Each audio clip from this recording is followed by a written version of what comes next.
Hello everyone, you find me beneath the medieval village of Cervera del Maestra. That's probably not how you pronounce it, but yeah, beautiful little village there with a hilltop castle. We went and explored that yesterday, and I'm in the dry riverbed. There's a massive riverbed that runs through this valley, but it's all dry. So yeah, we're in Spain. Been back on the road now for a week, believe it or not, and this is the first time I've got the camera out. We drove down through France, which took about 2.5 days. We had to come down through the Netherlands, across Belgium, all the way down through France, where we used the French airs for a couple of nights. Then once we got into Spain, we spent a couple of nights on the Costa Brava, which was nice and relaxing. And then we headed down to the Ebra Delta, which is a fantastic place just south of Tarragona. Fantastic for bird watching.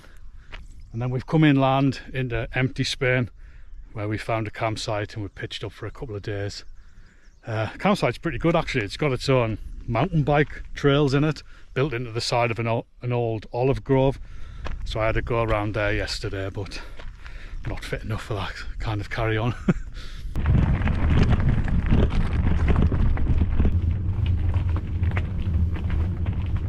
Brought my Trangier along with me. So last night sat at the campsite, knocked up a Spanish sausage stew, which went down well.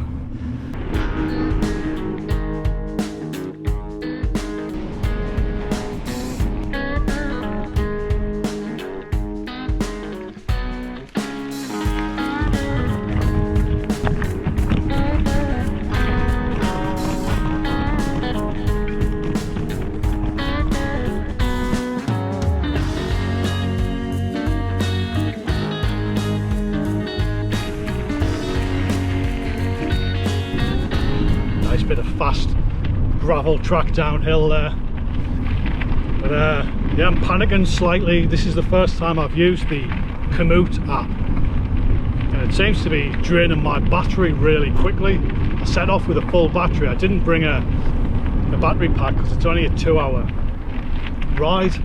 I thought, oh, my phone will easily last that, but it's really sucking the juice.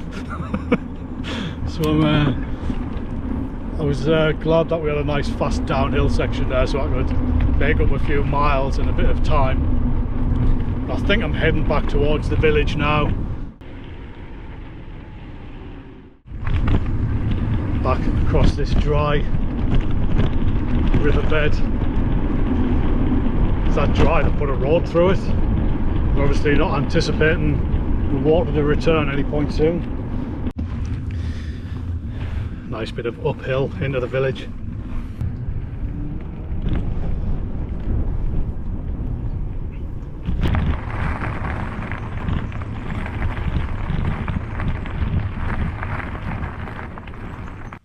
So I finished my cycle ride, had a bit of food, and we sat out the midday heat.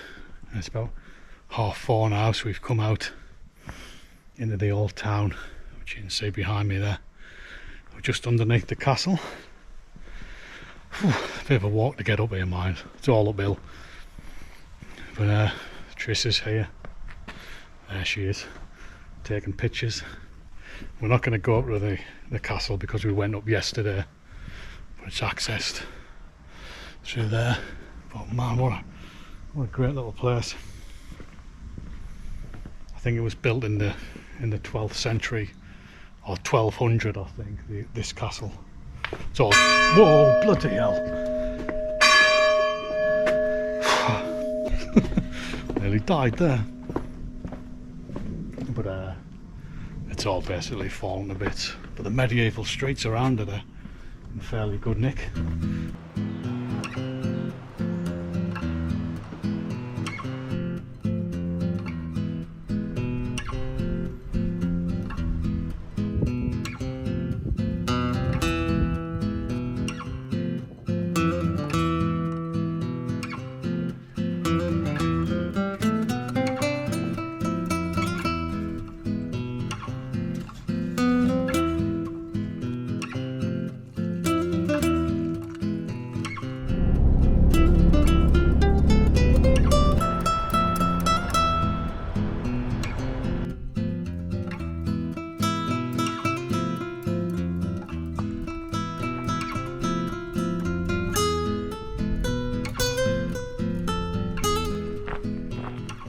So we left our campsite this morning, we stopped off at a town along the way, refueled, found a supermarket, got a few more days worth of food and some reasonably priced bottles of red wine. And we've come through a small town called Catty, and we followed a mountain road for about 5 kilometres, and we've ended up at this Hermitage. Tris knows more about this stuff than me. It's a chapel called the Hermitage de la Virgin, and it's dating back to the 18th century. Yeah, so it's pretty. We've had a good look around it, haven't we? Yeah, it's really pretty inside. It's got like a lovely artwork, Sistine Chapel. Yeah, but they've got a place. The sun's going to be behind us here. I'll have to walk backwards, otherwise the GoPro doesn't like it.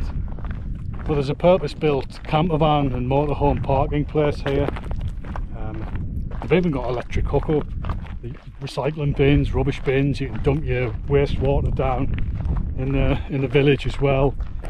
Fill your water tanks up. It's all fairly well set up for that type of stuff. So we're going to spend the night here. We've got a lovely little perch like Tris with great views out the back. Some of the conditions though about using these motorhome places that you can't put your table and your chairs out because that's considered camping. You're just allowed to park up.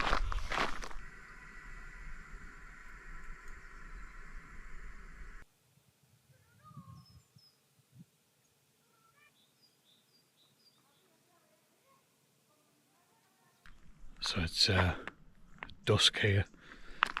Cools down quite a bit as soon as the sun goes down. No surprises there, mind, but yeah, it's been a fairly relaxing day. Got a nice glass of red wine here. Let's cheers, everyone. There's a full moon out up in the sky. The village is all lit up. Tris has been back down to the Hermitage to get some of the holy water from the fountain down there. Yeah, we had the police turn up about an hour ago. There's like a road that bends round there and you've got the camper van parking here.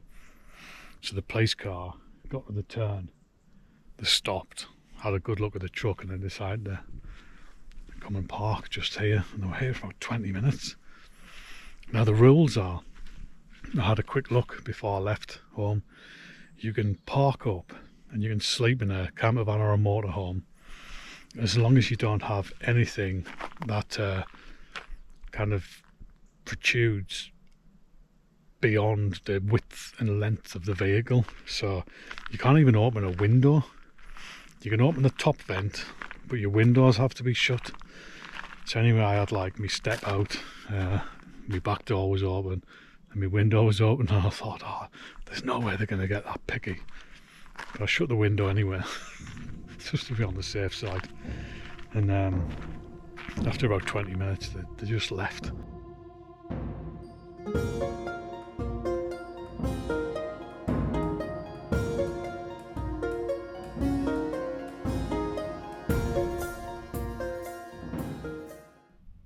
So we left that little camp spot this morning that we had. We were the only people there all night. Some local people turned up in the morning to go hiking. And we've driven only about half an hour to the ancient hilltop village of Morello. And there's a free motorhome camper van park. Short walk, about 20 minutes outside of the village. I'll just give you a look out the window there. So it's 11 o'clock in the morning and it's already pretty full, isn't it, Tris? Yeah, it is. Yeah, you've got to kind of get here early to get your spot. Looks like people come and spend a few days here, you know, people who were travelling long term. Most people we meet seem to be travelling for ages. Met a German couple, didn't we, at the campsite a few days ago, who were on the road for a year doing a massive European trip. So yeah, people park up and stay in the same place for a while. But we're going to have a bit of grub and then we're going to go and walk up and see the old town. We've got some, what we've got, Tris? Some pâté? We've got some pâté, yeah. We've got some eggs, and we've got a cake. Oh, pâté, eggs and cake. These eggs need eating, like, so I'm just going to scramble them. So we'll crack on with that and then we'll go and have a look at this old town. Well, we've started the walk to the old town. The campers all the way down there. Fairly steep climb up, but it's looking good, isn't it, Tris? It is. Might get a cup of coffee at the top, mind, and sit down for 20 minutes.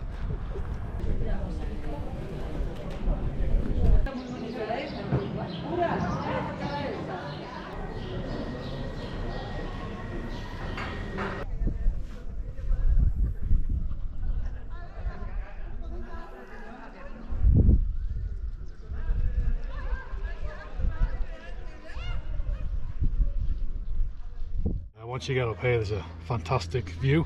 You can see why they chose this location to build a defensive castle. You could see any attacking army coming for miles. I look like a right tourist, don't I, Tris? You do. Like all the Spanish, even though for us like 20 odd degrees, it's like high summer. They're all wearing jeans and puffer jackets and stuff like that. I've got my, my shorts on, shorts and a t-shirt. I'll just look at our place.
So I'm back out on the bike.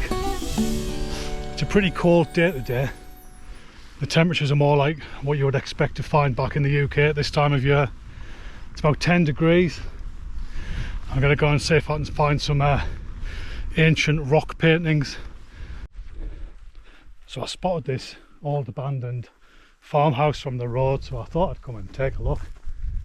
I don't know how many tens, if not hundreds of thousands of abandoned farmhouses there are across Spain. If you followed the channel for a while on some of our off-road 4x4 trips, we've come across entire abandoned villages in the mountains. It's kind of a sad reminder of a way of life which is you know, no longer an option for most people. You can imagine how harsh it is living out here. No amenities, no electric, no running water, not much opportunity for employment and that kind of stuff. I mean, I can imagine the last person who lived here will have vacated the premises, I don't know, maybe 1940s or 1950s. I think during the Franco era he didn't really invest anything into the rural areas. He just concentrated on you know, the industrial centres, the urban areas, and I think that kind of triggered the decline of you know, kind of rural depopulation here in Spain. We're actually in an area that's called, or it's sometimes referred to as Spanish Lapland, because the inhabitants per square kilometre is the same as it is in Lapland, right up in northern Europe, similar to that of the northwest of Scotland as well. Yeah, these are empty places. And this place is huge. I think it stretches the Spanish Lapland all the way from where we are now, around the Teruel region, all the way northwest up there towards Burgos. But fantastic landscape. You know, you're never too far away from these types of things as well. Plus the medieval hilltop cities and the old castles that were built by the Berbers. when the Arabs were in control of the area back in 1200, 1300 and so on, or even a little bit before then I think. Not entirely sure of my Spanish history. But anyway, it was worth stopping. I'm going to crack on now. More of the old abandoned farmhouses. That one was built around a massive boulder.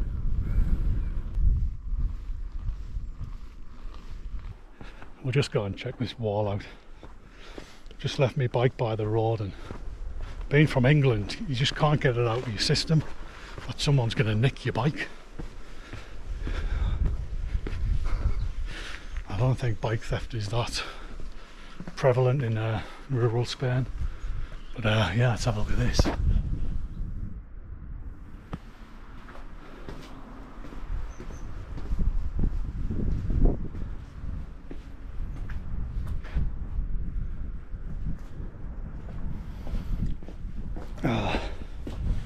This is obviously a well-used bouldering location.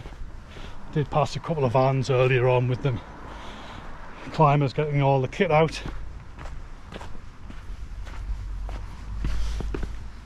I think I'm going to turn off soon into a forest track hopefully and get off this tarmac.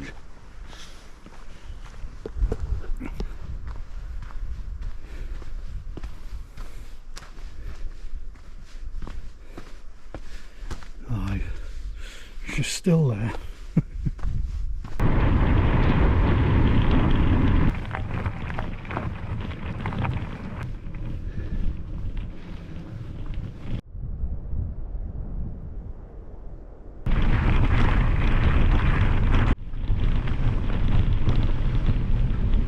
I'm here at the rock art, but I can't see anything.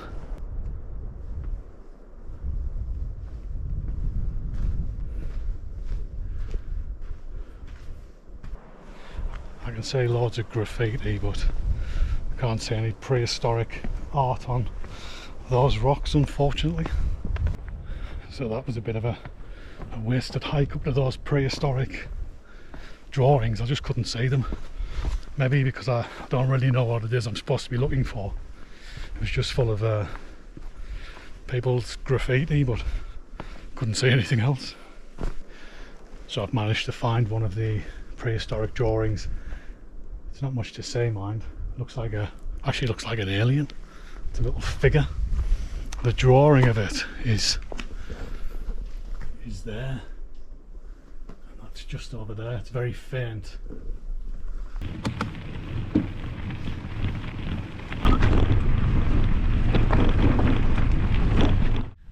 The ancient city's just there. Campsite's over there. So I'm guessing I'm going to go around and drop back down. Look at that, all downhill. Fantastic. I think I've earned myself a couple of cans of cold Australia when I get back to the truck.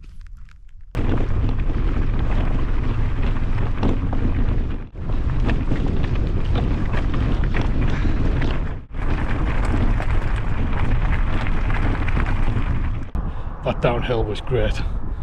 Loose rock, a bit treacherous mind, but great fun. Knacks your arms a bit though if you're not used to it. Clinging onto the handlebars for dear life. But I'm back down at the old town now, and the campsite's just round the corner, so yeah, it's a decent ride out.